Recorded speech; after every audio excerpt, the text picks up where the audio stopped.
Hey, it's Scott Garlis at Bent Pine Capital. These are the three market moving events I'm going to be watching for the week of April 21st. First, this week is the annual spring meeting for the International Monetary Fund and the World Bank in Washington, D.C. So there are going to be a lot of central bankers speaking. Now, chances are most of the commentary is going to be pretty negative around economic growth.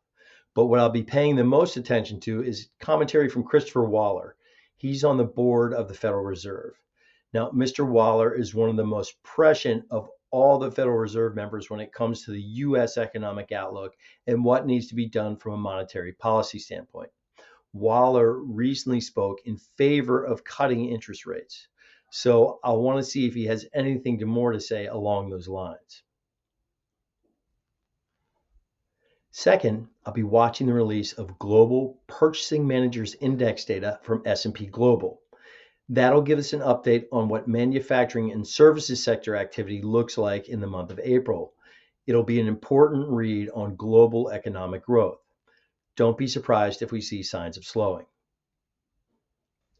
Lastly, this is a huge week in terms of corporate earnings here in the US.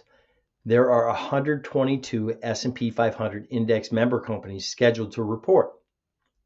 I'll be watching and listening for any forward-looking commentary on demand and earnings. If we see companies hold the line in terms of what they've already guided for this year, that should be a positive for the S&P 500 and stock markets in general. But if we see companies start to greatly reduce their expectations, that could weigh on stocks even more. If you'd like to read more about this or receive my daily updates to your inbox, please click on the link attached. Thanks for watching.